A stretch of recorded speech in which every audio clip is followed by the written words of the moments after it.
NERDSoul.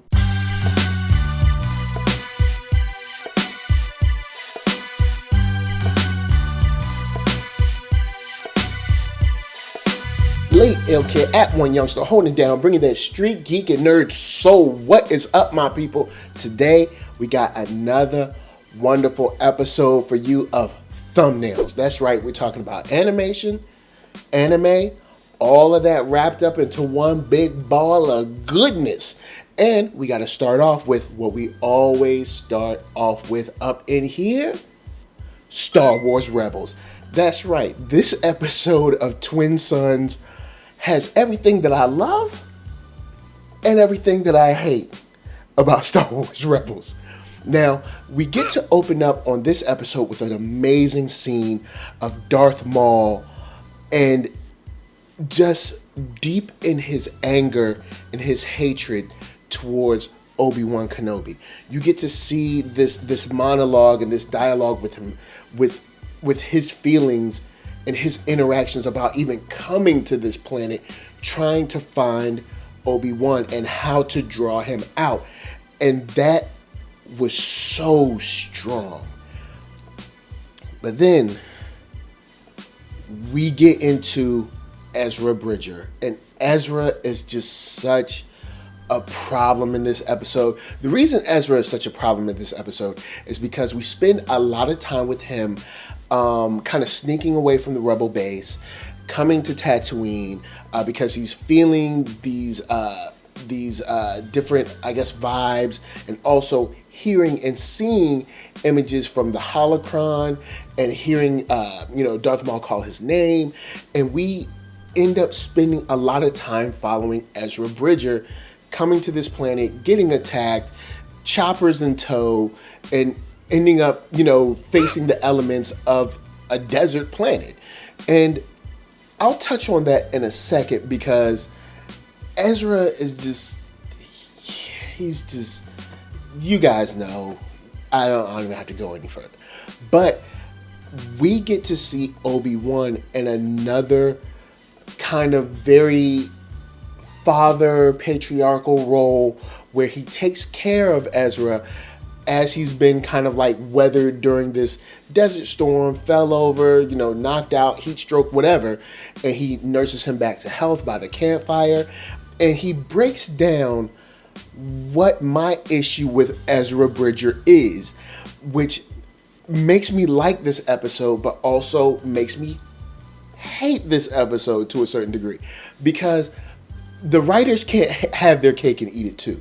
You can't have a problematic character and then have another character say, oh, well, this is everything that's wrong with you. And what I mean by that is that Obi-Wan even stresses to him that you aren't where you're supposed to be. You're not doing what you're supposed to do. Stuff like that.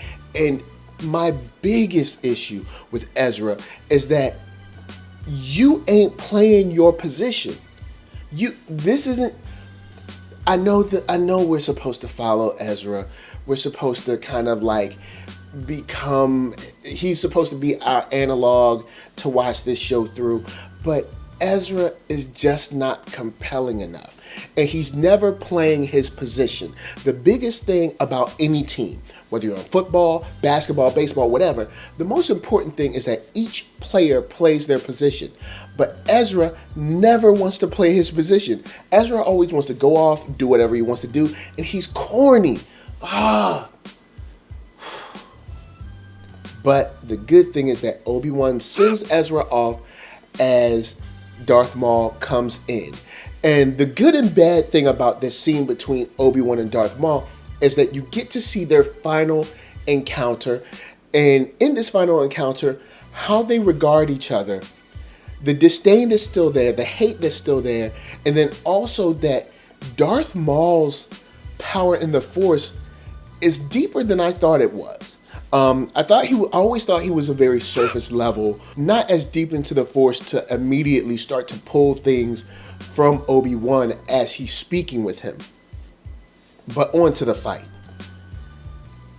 if we can say there was one. I love this fight and I hate this fight. Here's why. This is their last meeting. And for their last encounter, I expect a grand scale battle.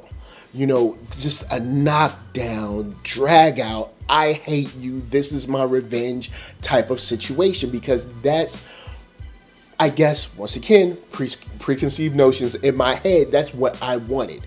I wanted this to be like, I've hated you so long, I finally found you, you're mine.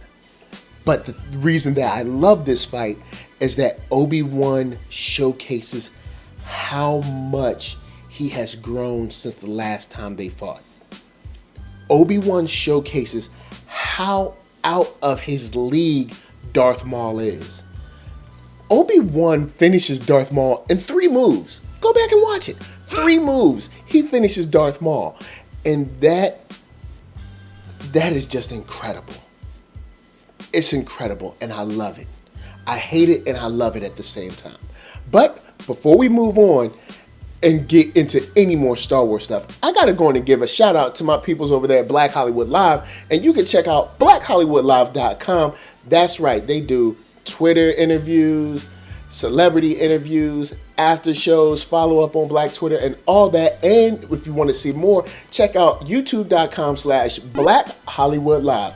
Now, if you've watched the episode, just like I watched the episode, and you love what you saw, or you hated what you saw, jump down in them comments, holla at me, let me know what you're thinking, because I feel like I didn't get the exact episode I was sold in the trailers because of all the Ezra stuff, but I still enjoyed it, especially the tag at the end of the episode. So you guys go on and jump down in the comments, and we're going to move on. And when we move on, you know we got to say, next up, we've got, that's right, the Coco trailer from Pixar.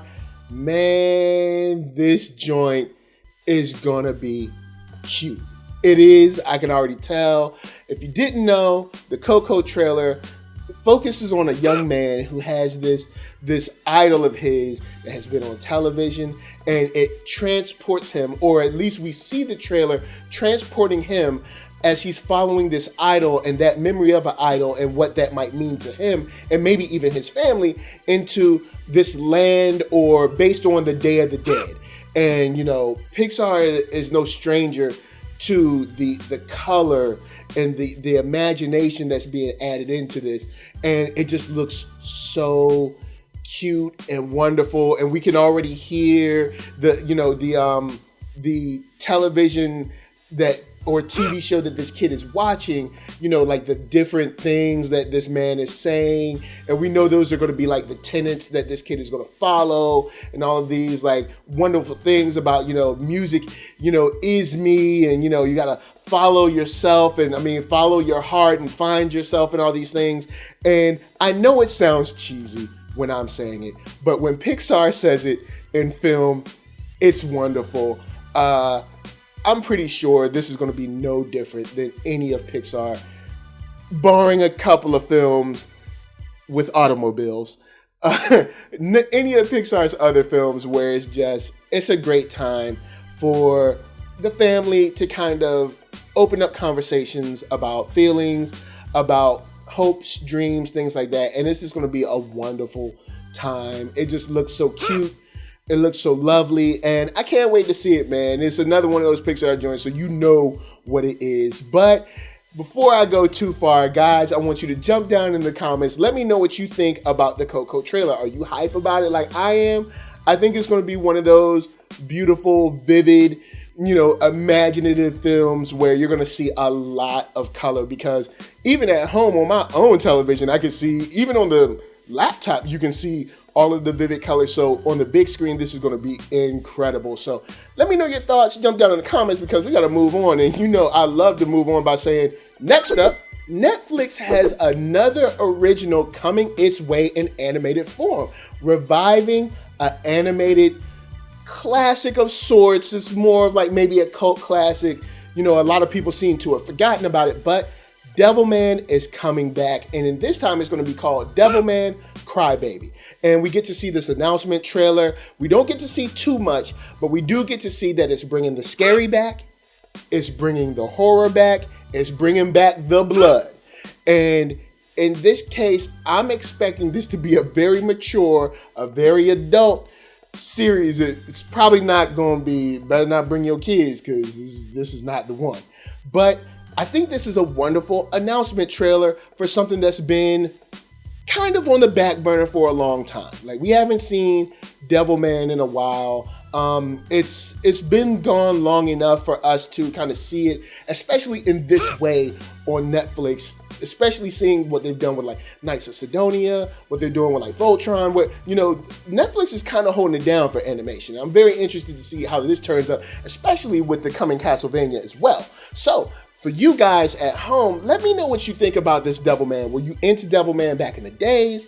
Are you interested to see what it's going to bring these days? Are you wondering if it's going to be for you or not? Let me know what you think about that trailer, because I think I'm pretty sold on at least the first 2 to 3 episodes. So, of course, before I bounce, you know I got to tell y'all to hit up ThatNERDSoul.com. That's right. You can hit up all my videos and check them out right there. You want to holler? Drop me a line. And don't forget to hit up shop.thatnerdsoul.com and pick yourself up a t-shirt, player, and don't forget one for them playettes. Then you can come back here, like, comment, and subscribe, and share that Nerd Soul, because there is no way that I can tell people that you like what you are watching. And of course, you know I gotta shout out VA, what up? LA, what up? RVA, you got my heart. And please, be good to yourselves. Be good to each other. Peace.